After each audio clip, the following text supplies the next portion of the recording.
ہمارے ایک بلوچ دوست ہیں, انہوں نے دمبے کی دعوت کی ہماری. کیا خوبصورت مثال ذہن میں آئی ہے. بلوچ دوست ہیں ادھر دمبا گوٹ میں, انہوں نے کئی دنوں سے مجھے کہا ہوا تھا کہ ہم بلوچی اسٹائل میں چکی والا دمبا پکائیں گے. وہ زمین میں نہیں پکاتے, زمین میں پکاتے ہیں نا کوئلوں میں رکھ کے, تو آپ اپنے کچھ اپنے ساتھ اپنے دوستوں کو لے کے آ جانا. بہت عرصے سے پیچھے پڑے ہوئے تھے. میں نے ایک دن ہاں کر دی, میں نے کہا چلو جی آج چھاپا آپ کے ہاں پڑے گا. میں نے کہا جی کتنے افراد لے کر آؤں, نہیں سوری, میں نے ان سے کہا کہ جی میرے ساتھ 6 آدمی ہیں تو برداشت ہو جائیں گے, مطلب یہ کہ زیادہ تو نہیں ہے. تو انہوں نے بڑی بات کہی, مجھے ان کا اسٹائل بڑا اچھا لگا. انہوں نے کہا مفتی صاحب ہم بلوچ ہیں, ہم سے یہ نہیں پوچھا جاتا کتنے افراد لائیں, ہم کو یہ بتایا جاتا ہے کہ اتنے لا رہا ہوں. اسٹائل دیکھو. کہنے لگے ہم بلوچ ہیں, ہم سے یہ نہیں پوچھا جاتا کہ کتنے افراد لاؤں, ہمیں بتایا جاتا ہے کہ 6 لا رہا ہوں, 600 لا رہا ہوں, 6000 لا رہا ہوں. اطلاع دی جاتی ہے, پوچھا نہیں جاتا. یہ تھوڑی کہ ہم بتائیں گے 6 لائیں 7واں نہیں ہونا چاہیے, 10 لائیں 11واں نہیں ہونا چاہیے. مجھے ان کا اسٹائل بڑا اچھا لگا. میں نے کہا یار خاندانی اسٹائل ہے, بھائی بتا دو جتنے لانے. یہ نہیں جب دعوت کہتے ہیں نا, جب ہاتھی کوئی پالتا ہے تو گھر کا دروازہ بڑا ہے. ان کا خیال یہ ہے مفتی صاحب کو دعوت دے رہے ہیں تو ان کی پیچھے تو پوری فوج ہے, 14 تو اپنے ہیں ان کے.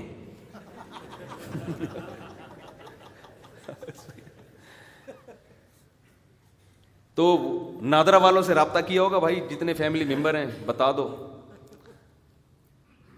تو اللہ بھی یہی کہتا ہے, دیکھو ایک میزبان کیا کرتا ہے کہ آپ جتنے بھی افراد لا رہے ہو وہ 4-5 آدمیوں کا زیادہ رکھتا ہے کہ نہیں رکھتا, کہ یار ہو سکتا ہے کوئی ان میں ایسا بھی ہو جو 6 آدمیوں کا کھاتا ہو اکیلا بیٹھ کے.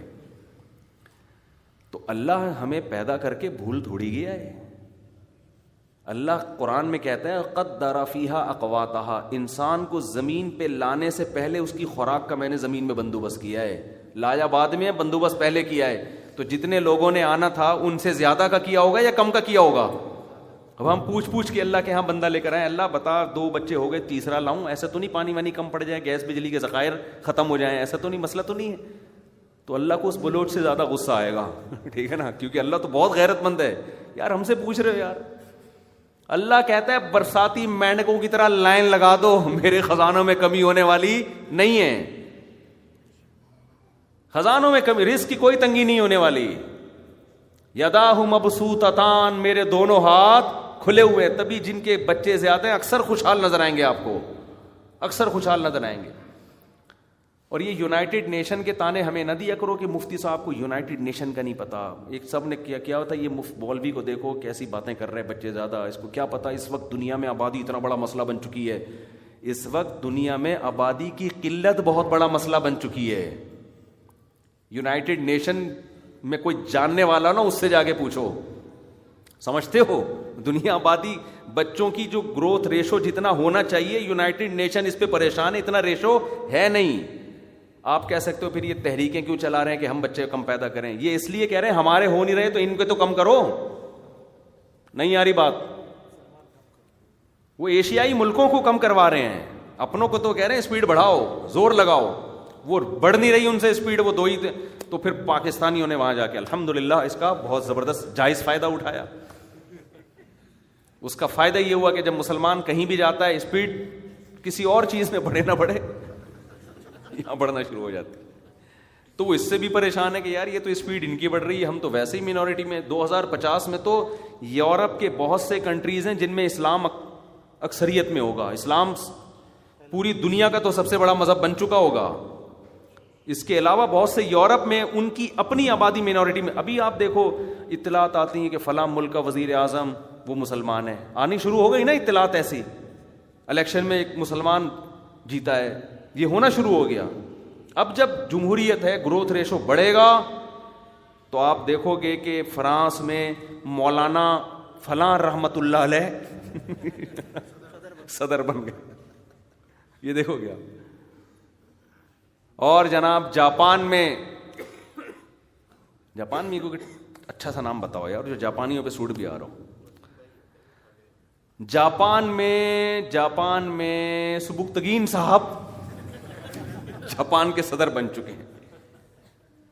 یہ ہوگا ایسے. روک ہی نہیں سکتے آپ, کیونکہ جیپنیز کے ایک بچہ تو اب وہاں ہمارے افغانی جا رہے ہیں, ہمارے پشتون جا رہے ہیں, کیونکہ وہ بہت بڑے تاجر ہیں, گاڑیوں کا کتنا بڑا کاروبار ہے ہمارے کوئٹہ کے تاجروں کا. مجھ سے تو کوئٹہ کے تاجر ملتے ہیں آ کے, مجھے بتاتے ہیں کہ ایک شادی ہم نے جاپان میں کی ہوئی ہے, کوئٹہ میں کی ہوئی ہے, وہاں بھی اسپیڈ ہے, یہاں بھی اسپیڈ ہے, بتاتے ہیں. میں شاباشی دیتا ہوں, میں کہتا ہوں ایک چائنا میں بھی کرو. 4 کا مطلب ہی یہی ہے کہ 4 ملک تو نمٹاؤ نا یار, 4 ملک نمٹاؤ, تو اس کا نتیجہ نکلے گا انشاءاللہ چائنا میں ایک دن وزیر اعظم بنے گا, لوگ کہیں گے اس کا تعلق کہاں سے ہے, کوئٹہ سے. اس کا تعلق کہاں سے ہے, کوئٹہ. یہ ہوگا تو انشاءاللہ. تو کہاں سے کہاں بات چلی گئی. لسی, پنجاب والے لسی پیتے ہیں نا شوق سے, تو آپ دیکھیں گے ایک دن ایک وقت آئے گا کہ جی امریکہ کا جو صدر ہے لسی بہت شوق سے, اس نے بھینس پالی ہوئی اپنے گھر میں. اس کو سجی کے کھجی کے ہوتا ہے, سجی کے پائے بہت پسند ہیں.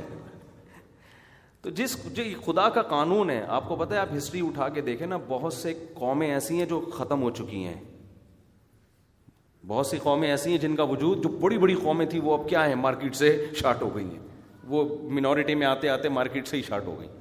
تو خیر کہاں سے کہاں بات چلی گئی. میں کہہ رہا تھا من جعل الارض قرارا, قرآن کہتا ہے جس نے زمین کو جائے قرار بنایا, وجعل خلالها انہارا, اور زمین کے بیچوں بیچ دریا پیدا کر دیے, سوات مردان جاؤ. اچھا گرمیوں میں پانی کی زیادہ ضرورت ہے نا, اس کا بھی انتظام ہے. سردیوں میں برف بنا کے بڑے بڑے تودے گلیشیئر اللہ پیدا کرتا ہے. جیسے ہی گرمی میں پانی کی ضرورت بڑھتی ہے, سورج کو آرڈر دیتا ہے بھائی اس کو پکانا شروع کر, قطرہ قطرہ پانی, پھر کیا اسپیڈ کے ساتھ پانی. ان علاقوں میں جاؤ, ایسا شیشے جیسا چمکدار پانی پہاڑوں سے بل کھاتا. میں ادھر گیا ہوں نا, یہاں یہ جو کون سی جگہ یار جہاں بھی ہو کر آیا تھا میں, گلگت داریل, آپ حیران ہوں گے جتنا اونچا پہاڑ ہوگا نا اس کی بالکل چوٹی سے پانی ابل